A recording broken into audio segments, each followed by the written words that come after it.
जैन के बारे में कुछ बताएं। क्या विष्णु भगवान ने जैन धर्म चलाया था? ऋषभदेव अवतार हैं और वो निर्वस्त्र रहते हैं। कहते हैं हम संसार में नग्न आए थे, बाद में कपड़े पहने, और उनके 24 भगवान हैं। क्या वो भगवान हैं? अच्छा प्रश्न। जैन क्या है या जैन कौन है? आपने ऋषभदेव जी की बात की, तो ऋषभदेव जी का दर्शन हमारे यहाँ 8वां दर्शन है 24 अवतारों में।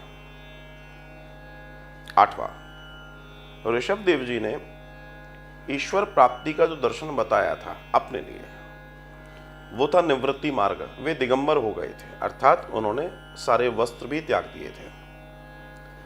उनका ईश्वर को पाने का अपना तरीका था।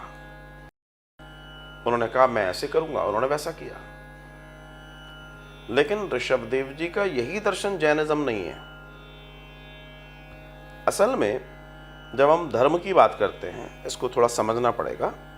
मेरे जैन भाई बहन भी जो सुन रहे हैं वो भी जानते हैं इस बात को। जैन वास्तव में धर्म नहीं है, सिख वास्तव में धर्म नहीं है, इस्लाम वास्तव में धर्म नहीं है, क्रिश्चियन वास्तव में धर्म नहीं है, बुद्ध वास्तव में धर्म नहीं है। जी हाँ, आप आश्चर्य करेंगे इस बात के लिए, ये पंथ हैं। जब प्राचीन दर्शन में जाएंगे तो सिख पंथ का नाम आता है, जैन पंथ का नाम आता है। और जैन में भी एक पंथ नहीं है, जैन में भी 13 पंथ हैं, 13 पंथी।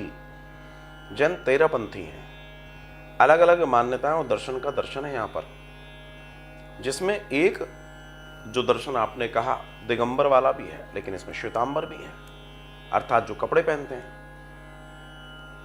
तो एक बात समझिएगा, सबका अपना अपना चीजों को समझने का और जानने का ढंग है, और ईश्वर तक की यात्रा करने की अपनी अपनी प्रोसेस है।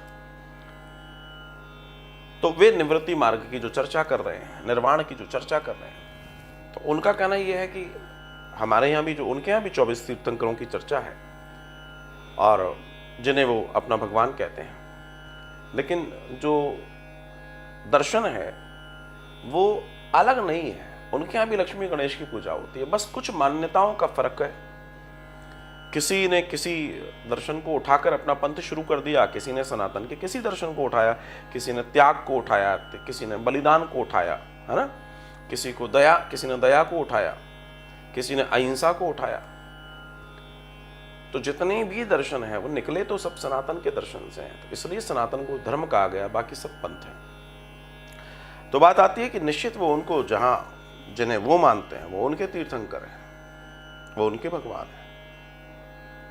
लेकिन ऋषभदेव जी हमारे यहाँ 8वें नंबर पर आते हैं, उनके यहाँ पहले नंबर पर आते हैं। तो उन्होंने परंपरा वहां से आरंभ करवाई अपनी, या उन्होंने वहां से फॉलो किया, उस चीज को उन्होंने उठा लिया। जैसे ऋषभदेव जी के जो पुत्र थे वो 100 पुत्र थे, जिसमें एक भरत जी थे, कुछ उनके योगेश्वर हो गए थे, नव योगेश्वर जिन्हें कहा गया 9।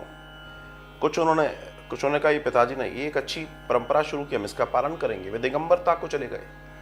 तो ये अपना अपना ईश्वर को प्राप्त करने का दर्शन है। लेकिन एक बात ध्यान रखिएगा, किसी ने निर्वस्त्र होकर पाया, किसी ने वस्त्र से पाया, तो ये जरूरी नहीं है कि आप निर्वस्त्र होकर पा जाएंगे और या आप कपड़े पहन के पा जाएंगे।